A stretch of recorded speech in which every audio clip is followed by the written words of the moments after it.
नमस्कार दोस्तों, मैं मनीष मिश्रा, बात सितारों की से। आज हम बात करेंगे पितृपक्ष को लेकर के। जैसा मैंने अपने पिछले एपिसोड में आपको बताया कि एक बहुत बड़ी खगोलीय घटना इस पितृपक्ष के अंदर होने जा रही है, क्योंकि पितृपक्ष की जो शुरुआत हो रही है 7 सितंबर, उस दिन चंद्र ग्रहण है। और जिस दिन पितृपक्ष का अंत हो रहा है उस यानी 21 सितंबर को उस दिन सूर्य ग्रहण है।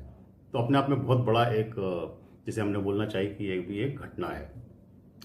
चलिए आज हम बात करते हैं कि पितृपक्ष के जो 15 दिन होते हैं उसमें क्या होता है। तो ये 15 दिन ऐसा माना जाता है कि जो हमारे पितृ हैं ये पितृलोक से धरती के ऊपर आते हैं।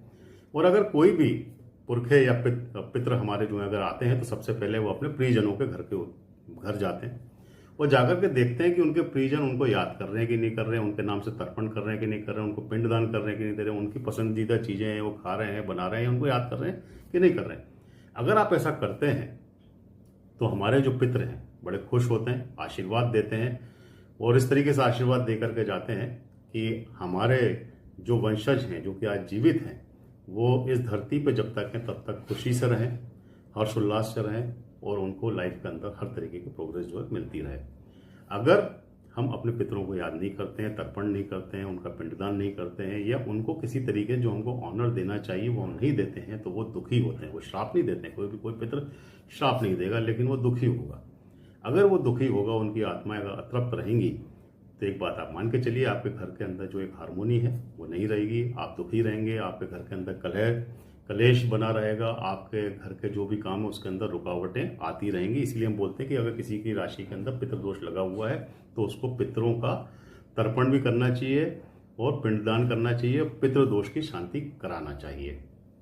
तो ये हो गया। अब बात करते हैं कि पितृ की जब हम पूजा करते हैं तो उसमें क्या करना चाहिए। तो आपको सुबह नहा करके सबसे पहले पितरों को याद करना चाहिए, तर्पण करना चाहिए। जब आप तर्पण करें तो उसमें काले तिल डाल करके आप तर्पण करें, जिससे कि आपके पितृ जो हैं खुश होंगे।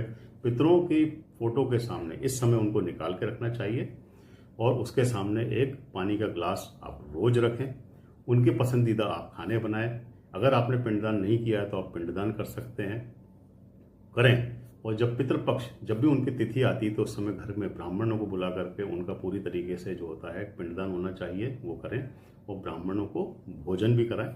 तो ये सारी चीजें अगर आप करते हैं तो इससे पितृ जो है वो खुश होते हैं। और एक चीज का और ध्यान रखें कि जैसा बोला भी गया शास्त्रों के अंदर कि किसी भी अच्छे कार्य की शुरुआत जो होती है वो पितृपक्ष के दौरान नहीं करना चाहिए, क्योंकि ये जो पीरियड होता है ये शुभ पीरियड नहीं माना गया है। तो अगर आप कोई भी नए काम की शुरुआत करेंगे, अगर पीरियड अच्छा नहीं है तो उसके रिजल्ट्स आपको आने वाले टाइम के अंदर नहीं मिलेंगे। तो ये सारी चीजें हैं जो कि आपको पितृपक्ष के अंदर करना चाहिए।